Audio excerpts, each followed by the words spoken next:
कृष्ण भगवान की जय। कार्तिक मास में 8 वारों की कहानी का सुनने का बहुत ही फल मिलता है। एक माँ बेटा थे। माँ गंगा जी नहाने गई तो बहू से कह गई कि मेरे बेटे को सुबह रोटी दे दियो। उसने कहा अच्छा दे दूंगी। सुबह बेटा बोला माँ माँ रोटी दो।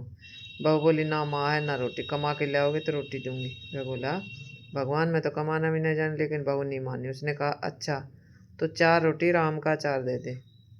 बहू ने बना कर देती। वह रोटी लेकर कुएं की पाल पर जाकर बैठ कर कहने लगा राम कमाना न जानो, भगवान ब्राह्मण का वेश बना कर आए। बोले तुम ऐसे उदास क्यों बैठे हो। वह बोले मेरी पत्नी ने कहा कि कमा के लाओगे तो रोटी मिलेगी, पर मैं तो कमाने नहीं जानता। ब्राह्मण भगवान से बोले भैया कमाना तो मैं भी नहीं जानता, पर मैं 8 वारों का नाम जरूर जानता हूँ जिससे तेरे अटूट भंडार भर जाएंगे। चावल के दाने ले और पानी की घंटी ले आ, ढके बर्तन को उगाड़ो, औंधों को सीधा करो। ब्राह्मण ने कहा ठीक है। उसने सुनी इतवार सोमवार मंगलवार बुधवार बृहस्पतिवार शुक्रवार शनिवार 8 वारों का आसरा भरियो पियर सासरा अटूट भंडार होते चले गए। घर पहुंचा। बीवी बोली क्या ले आए। उसने कहा 8 वारों का नाम लेकर आया। बीवी ने सोचा चलो कुछ तो लेकर आया। चावल के दाने और पानी की घंटी लिया, औंधों को सीधा करो, ढकों को गाड़ो। उसने कही। उसने सुनी इतवार सोमवार मंगलवार बुधवार बृहस्पतिवार शुक्रवार शनिवार 8 वार को आसरा भरियो पियर सासरा अटूट भंडार भरते चले गए। बहू से बोली मैं बेटी के जा रहा हूँ। फटे से कपड़े पहनकर बेटी के गया। बच्चे बोले नाना आए नाना आए। बेटी बोली कैसे वेश में आए। बच्चे बोले मैले वेश में आए आए आए हैं क्या है।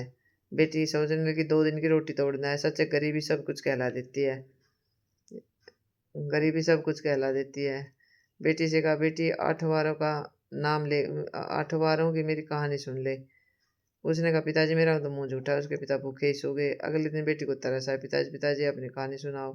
कहानी सुना। पिताजी ने कहा चावल के दाने लाओ, पानी की घंटी लाओ, ढकों को गाड़ो, औंधों को सीधा करो। पिता ने कही। बेटी ने सुनी इतवार सोमवार मंगलवार बुधवार बृहस्पतिवार शुक्रवार शनिवार 8 वारों का आसरा भरियो पियर सासरा टूट भंडार होते चले गए। बेटी भर भर के बोइये बांटने लगी। पड़ोसन ने कहा तुम तो कह रही थी मेरा बापू कुछ नहीं लिया, फिर ये भर भर के बोइये कैसे बांट रहे कि मेरे बापू तो खाली हाथ ही आए थे और 8 वारों की कहानी का फल है। उसने अपने बापू से हमको भी कहानी सुनवा दो। पड़ोसन बोली। उसने पिताजी से कहा पिताजी आज तो मेरा मुंह झूठा है, कल सुना। पिताजी ने कहा कि वह बोला आज तो मेरा झूठा है, आज तो मैंने कुछ खा लिया, कल सुना दूंगा। अगले दिन उसके बाप ने पड़ोसन को 8 वार की कहानी सुनाई। उसके भी खूब अटूट भंडार हो गए। वैसे ही जैसे ब्राह्मण के 8 वारों की कहानी से सबको अटूट भंडार भर गए, कहते सुनते हुए सबके बनने बोले।